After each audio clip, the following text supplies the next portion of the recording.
we interrupt this program to bring you an important announcement. James Wiseman has been waived. Michael Bolton. Thanks, Josh. It's Michael Bolton here, and it's time for another episode of the Locked On Fantasy Basketball Podcast. Let's get to it. Let's get to it, indeed. You are Locked On Fantasy, your daily NBA fantasy podcast. Part of the Locked On Podcast Network, your team every day. Hello and welcome to the Locked On Fantasy Basketball Podcast, brought to you by Basketball Monster. My name is Josh Lloyd, and I've got my VB long neck here at 8 o'clock in the morning. I'm also the lead fantasy analyst at basketballmonster.com, and today's episode is brought to you by Game Time. Download the Game Time app, create an account, and use the code LOCKEDONNBA for $20 off your first purchase. Thank you also for making Locked On Fantasy Basketball your first listen every day. We are free, and we are available on all platforms. We're here for the daily look ahead for Tuesday. There are 5 games on Tuesday. A couple of news things. Like I said, James Wiseman has been waived. Is that important? Not really, but it is, because they needed guard depth. So he's gone, and they're signing the big fella, the small fella, Mac McClung. Why is this important? It means that there's, I think, some pretty serious doubt about Benedict Mathurin or Andrew Nembhard. I don't know exactly who it's going to be or which one is out longer term, but it does give me some concern about both of those guys and whether they're going to be available in the long term. That is a genuine worry for me now. The fact that they made that move, which they could have done in the preseason, and now they're doing that. We also had the news, obviously, on Anthony Edwards today and on Brandon Miller. The Miller one, I just don't know. I would try to hold to see if we get an updated timetable, but this is a horrible team for injury timetables. I would suggest it's 4 weeks minimum. It could easily be 6 months. And I'll try to dig to see what I can find, but I don't know that I'm going to find that. So just be aware that this could be season over, unfortunately. I don't think it is, but it is possible. So just keep an eye on that. We'll go straight in here and just take a look at the 3 big sort of storylines here across the NBA on Tuesday, the things that we need to pay attention to as just a bit of an overview into this waiver wire preview streaming show. So how do they handle the Brandon Miller situation? I think it's going to be pretty clear. Sexton and the big Areola Concaniple are going to start, but how did the shots go? Is it just Bridges and Ball? Does Sexton get a big chunk? Does Knipple up his usage? Does Trey Mann start firing off the bench? How do they roll with that? In Miami, one of the big questions is, does Eric Spoelstra still hate playing Cal Alaware and Bam Adebayo together? We're starting, but playing like 22 minutes. So does Jovic get to 27? Does Ware get to 26? Do neither of them bump up and it's Hami Jaquez playing 30? And then that Trey, I should have been more specific, but can Trey keep rolling? And that is Trey Johnson. Now, Trey Johnson is now apparently on the injury report with a questionable tag due to some back soreness. So that's not ideal. But he's been playing really well. Will he elevate over Bub Carrington? Will he just play 30 a night? Is there more to come from Trey Johnson? There's some of the big things I think that we need to be paying attention to. What are the 3 big injuries? We'll go through all of the injuries in a second and the absences and the question marks and all that sort of stuff. But 3 of the big things I think that we do need to look at here is how they replace Brandon Miller and the impact of Colin Sexton. Mitchell Robinson is out. Now, we don't know whether Juice McBride is going to play. The Knicks have got like a million guys currently on the injury report, which is frustrating to try and sort of get a handle on that, but they've got McBride and Towns and the big fella, the dancing bear, Gershon Yabusele is also questionable. So lots of guys there. And then Bradley Beal, we don't know if he's going to play. I would expect they won't go back to Bogdan Bogdanovic. It'll be Kris Dunn, and that elevates him in that situation if that is indeed what actually goes down. Let's go through and have a look at what not necessarily what I'm watching, but the way that I'm trying to do this new format on this show, what games are on, and where the current injury statuses, spreads, all that sort of stuff. Where are we at with that? So for the games on Tuesday, we've got 5 of them. Sixers at Wizards, Hornets at Heat with Miami favored by 5, Kings and Thunder, Knicks and Bucks, and the last game is the Clippers at the Golden State Warriors. So let's dig into these games. Again, this is always a fluid situation. We know these injury reports are coming in all the time. So some of these statuses you see here, you might watch it 10 minutes later, 20 minutes later, an hour later. It's all different. Dominic Barlow has been ruled out, so he won't play. This is Sixers Wizards. Bilal Coulibaly is out. Joel Embiid is sitting Monday, so he'll play on Tuesday. Paul George, I don't expect to play on Tuesday. Trey Johnson, like I said, is questionable. And then for anyone that cares, the Malacca, Malachi Branham is available, but also bad, so I wouldn't worry too much about him. The second game of the day, we're looking at the Hornets and the Heat. Kasparas Yakuchonis is not likely to play. He's out. Simone Fontecchio, questionable. Trey Mann for the Hornets is also questionable, which is important because we know that Brandon Miller is out. And if Mann is out, you're going to get a lot of Sexton and Knipple. But, and we'll talk about him a little bit later, a little bit of a spoiler. How about Sion James? He's playing 20 minutes a night somehow. He looks good. He looks like a capable defender. He looks better than Josh Green as a defender. The shot has been okay. He shot the ball pretty well at Duke. So he's just, I don't know, a little bit of a deeper double onyx, diamond, titanium, platinum league legend, Sion James. We just keep a small eye on that. The next game we take a look at for Tuesday, the Kings and the Thunder. Alex Caruso, I'm expecting to be out with a concussion. The Thunder are coming in on a back-to-back here, though. Nick Clifford will be out. Keegan Murray will be out for the Kings. I expect that Jalen Williams and Isaiah Joe will be out. And I believe, I'm just going to double-check this, I believe that not Cade Cunningham, what's his name? The other bloke. Chet Holmgren is available Monday. So I don't know whether he plays in this game because it is a back-to-back and they've been pretty overloaded. So we will see. We'll see how that goes, whether he's available in this one. The next game we take a look at injury-wise and where the statuses of players lie. It's Knicks and Bucks. Kevin Porter Jr. won't be there. Cole Anthony, if he is out, it obviously boosts others, and the same with Kyle Kuzma, who both missed the last game. When Cole is out, theoretically it should do more for Trent, but he was terrible, but it just gives way more value to someone exactly that is Ryan Rollins. And then if Kuzma is out, theoretically it means Bobby Portis does more. And he did. He played like 4 more minutes.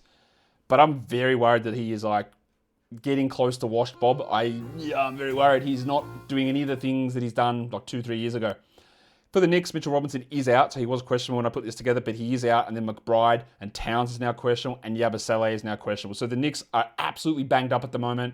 So there are opportunities for guys to play more minutes. Ananobi's, Bridges'.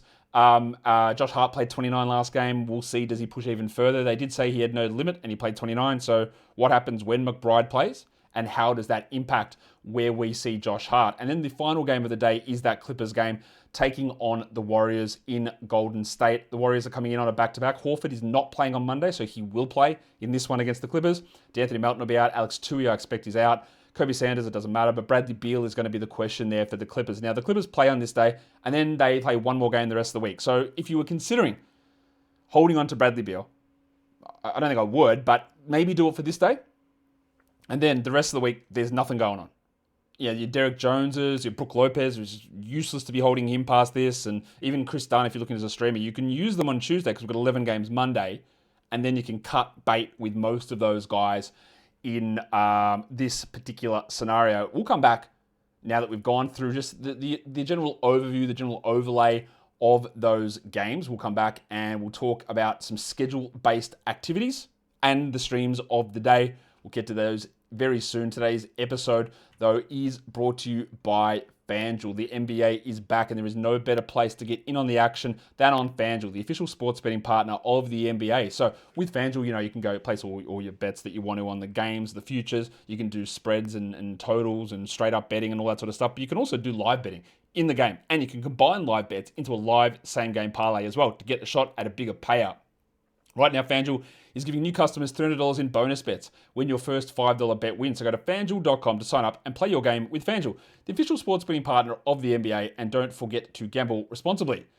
Today's episode is also brought to you by Game Time, and the NBA season, as advertised by all of our sponsors, is back, and you want to go see games live, and that is where Game Time comes in, because getting there, the electricity of the performances we are seeing in the NBA, you want to go and see these games, right? But it's a pain at times. Excess fees and wait times and queues. Game Time helps you get rid of that. It gives you that little advantage. Well, not even little. It's a huge advantage, actually, in getting tickets fast, easy, and stress-free. There's zone deals. It's an absolute game changer. You can see what you're going to see from the seat as well. Plus, all of the prices that you see on Game Time is the price that you pay. No hidden fees at checkout. So take the guesswork out of buying NBA tickets.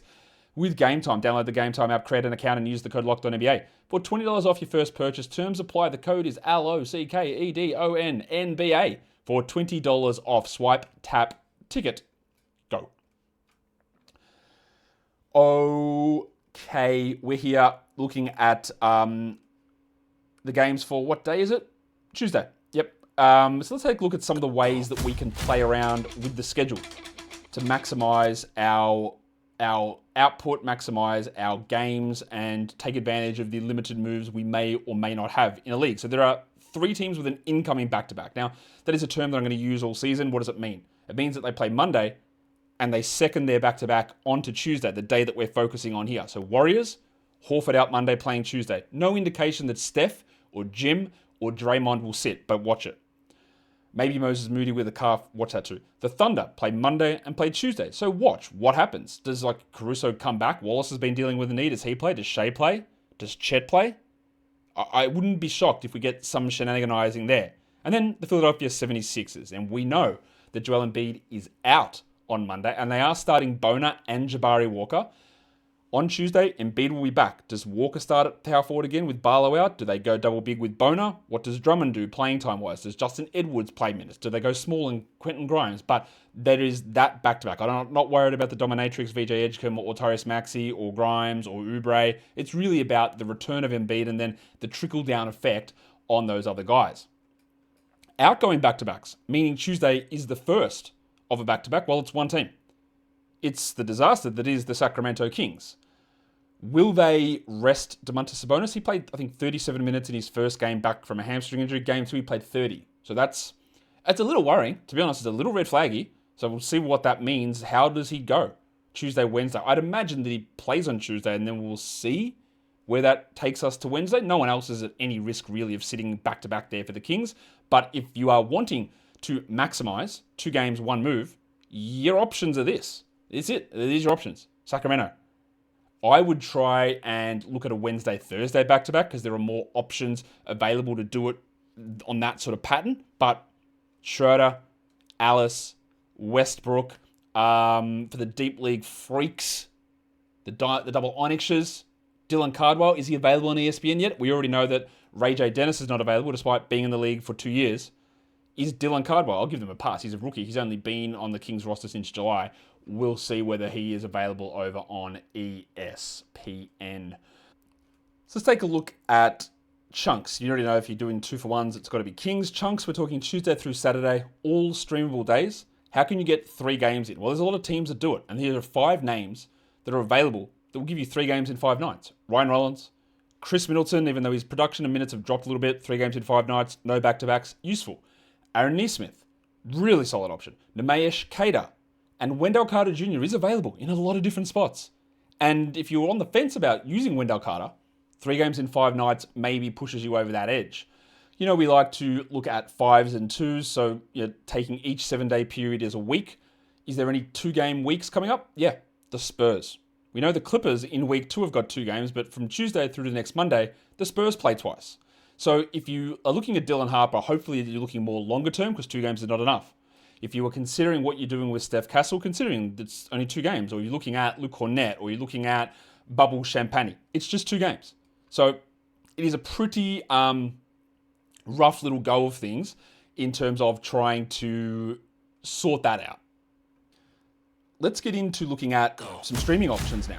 We'll start with the streams of the day, and there's quite a few options here. I actually really like the idea of streaming in Al Horford for these games. We know that he's sitting out on Monday, so we're confirmed. We know that Horf is going to be available on Tuesday. Now, is it entirely sexy? Well, Horford is. Look at those eyes, man. I'm lost. I'm swimming. He's only 8% rostered, so for most of you, this is going to be applicable. I project him at 25 minutes. He's averaging 2 threes a game in the games that he's playing. He is sitting back-to-back, so this is not a long-term situation, but Horford might get you 9 and 5. He might get you a block. He might hit 2 threes, which, again, is solid enough with solid enough field goal percentage. He never takes a free throw. Solid enough field goal percentage. Just, yeah, let's go 10, 5, 1 block, 2 threes. Not bad. Is it awesome? Is this an awesome streaming day in general? Not really. There are some options, but it's not the greatest day out there, but it's useful enough. For 12 teams, I've got Keon Ellis. I expect that Keon starts again, but it's the Kings. We can never really feel super confident in what they're going to do. But last game, he got into foul trouble, would have played a lot more otherwise. 14 teams, I've got Kris Dunn, and he can jump up, and you'll notice there's a lot of similarities between Ellis and Dunn in terms of players. But if Beal is out, Dunn moves up even higher. And then for deeper leagues, another high-level steals guy is Drew Smith of the Miami Heat, who might play 18 minutes and get 2 to 3 steals. For Yahoo points, Davion Mitchell's down to 31% rostered. Yeah, it's been bad the last 2 games, but the role is still somewhat there, assuming he doesn't get into foul trouble, so we can use him. And then on ESPN, Mitchell actually fits above my cutoff marker there, but Ryan Rollins does not, and he has not been scooped up. He just needs to be rostered everywhere, Ryan Rollins. So there's a level of hesitancy for whatever reason, but Ryan Rollins is a guy that you go and grab. We're going to come back and go through about another 20 to 25 streaming names for Tuesday, including some real deep cuts. But today's episode, it is brought to you by Rippling. If you are a business owner, you know that SaaS promised to make work easier, but now the average company is buried by hundreds of apps that slow down your teams, and they simply don't work together. That's not SaaS, that's sad. Software as a disservice. That's why you need Rippling. Rippling is the unified platform for global HR, payroll, IT, and finance all in one place, helping millions of businesses replace a mess of disconnected tools with one system designed to give leaders clarity, speed, and control. Everything's included, from onboarding to payroll to IT access. It runs automatically and perfectly in sync. So whether you want to run your entire HR, IT, and finance operations as one, or just fill the gaps in your current software stack, Rippling can do it all. And right now you can get 6 months for free when you go to rippling.com/lockedonnba. That is rippling.com/lockedonnba. That is rippling.com/lockedonnba for 6 months free.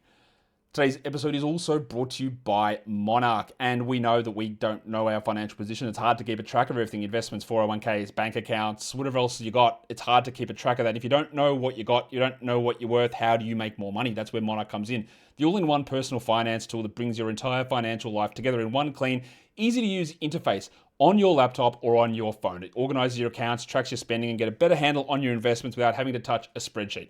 Don't let financial opportunities slip through the cracks. Use the code LOCKEDONNBA at monarch.com for 50% off your first year. That is monarch.com, code LOCKEDONNBA, for half off your first year. We're going to go through this and finish off the final streaming options for, what day is it? For Tuesday, with the 5 games on. Starting with a list of guys on 10 teamers, and think by now you know the process of this, you know how we go through it. So at all leagues, just start at the top of these lists and move through just to see if anyone has slipped through the cracks. 10 teamers, you've got Al Horford, Moussa Diabate, him and Kalkbrenner sort of go back and forward. You've got Keon Ellis, Bub Carrington. As much as I don't love holding him long term, I like the stream. And the same goes with Luguentz Dort of the Thunder. 12 teamers, check the first 5 names. Then move to these ones: Kris Dunn, Aaron Wiggins, Drew Smith, Russell Westbrook, who can really hurt you in percentages but can rack up some counting stats, and then Adem Bona. Even though Embiid is back, the absence of Dom Barlow might mean we get some double big stuff there in Philadelphia.